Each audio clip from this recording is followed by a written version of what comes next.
Welcome to This Explainer. Today, we're diving straight in and doing something a bit different. We're actually peering inside the mind of one of the world's most secretive, enigmatic figures. Now, when we think of Kim Jong-un, the ruler of North Korea, we usually just picture a ruthless tyrant, right?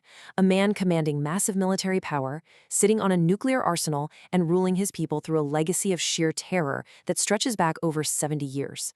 But the source material reveals something way more complex. We're actually looking at a man profoundly torn between two totally different worlds: the brutal, godlike communist traditions of his family's past and a very real, desperate need to become a legitimate modern leader on the global stage. Understanding this dilemma? It's absolutely critical to global security today. Journalist Jean Lee hit the nail on the head. She said, this is basically Godfather 3 playing out on the world stage. It's exactly that moment when the head of a massive criminal enterprise desperately wants to step out of the shadows and just be seen as a legitimate businessman. But of course, there's a massive catch. Can Kim actually modernize North Korea and get embraced by the global community without dismantling the exact mafia-style state that keeps his dynasty in power? That right there, that is the dictator's dilemma. All right, let's dive into Section 1, the dictator's dilemma. To truly understand Kim Jong-un's psychology, we have to look at the incredibly high-stakes choice he faces. It's like he's straddling two totally different realities. In one reality, he's the traditional tyrant, running what is essentially a massive criminal cartel that thrives on illicit trade, total isolation, and fear. But in the other reality, he wants to be the modern leader, a legitimate global statesman driving real economic growth. He desperately wants that modern image for sure. But he absolutely needs the cartel to survive. Because think about it, North Korea is under some of the heaviest international sanctions on the planet. So how do they survive? Through a massive illicit network. We're talking guns, drugs, counterfeit cash, and highly sophisticated cybercrime, bringing in an estimated $2 billion every single year. $2 billion. It basically functions as Kim's personal piggy bank. Without this mafia state apparatus running in the background, the entire Kim dynasty would literally collapse overnight. Moving right along to Section 2, a royal assassination.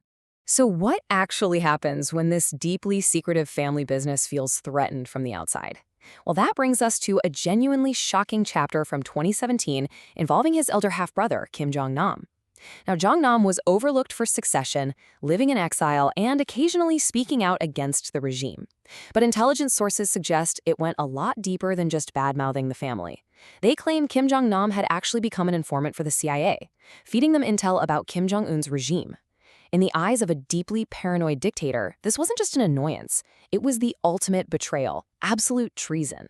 And the regime's response? It was straight out of a Cold War spy novel.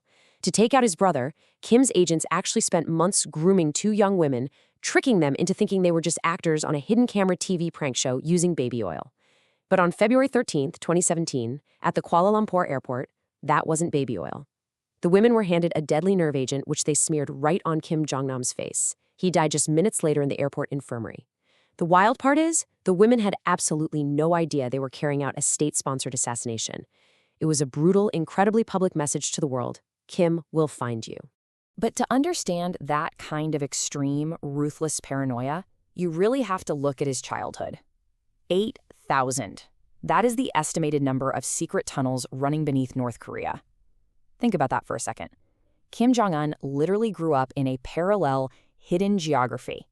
He used these underground routes, some stretching over 30 miles with hidden roads and sub-basements, just to travel without spy satellites seeing him.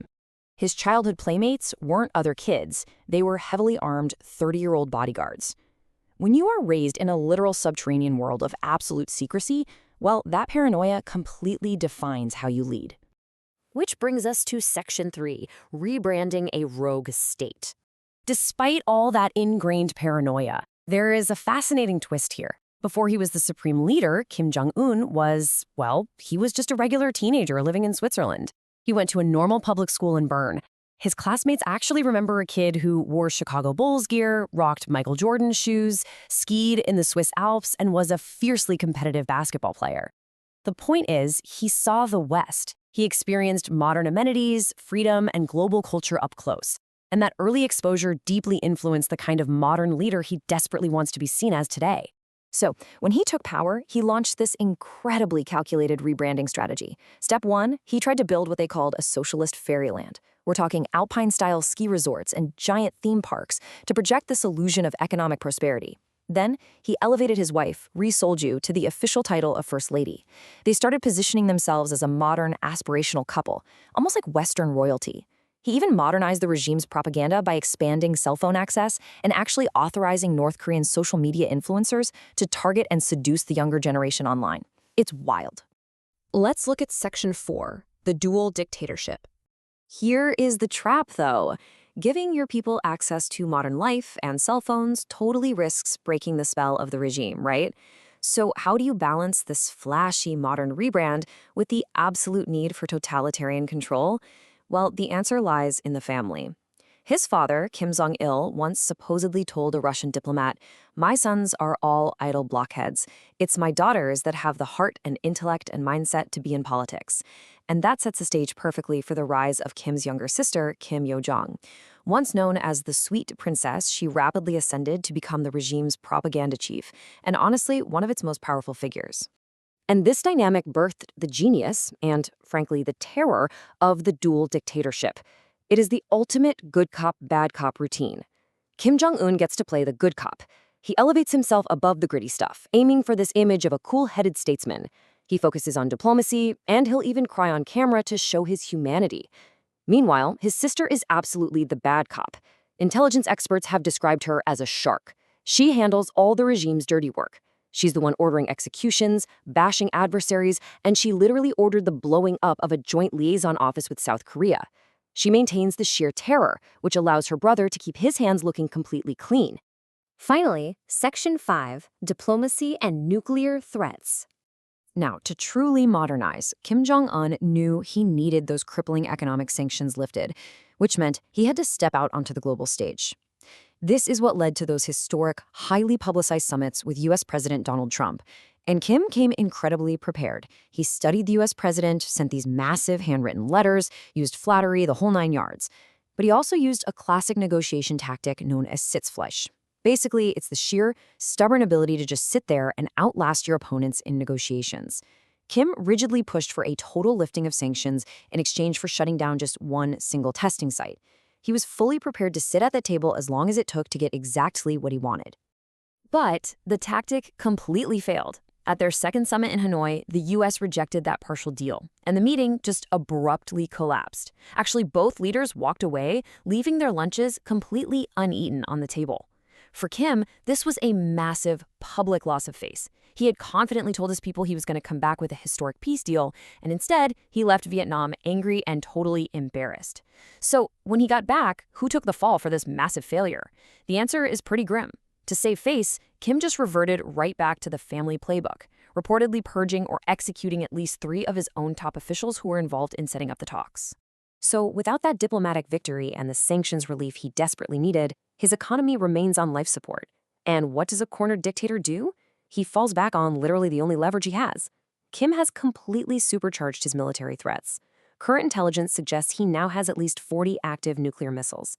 In 2020, he unveiled what they call the Monster, which is the world's largest mobile intercontinental ballistic missile.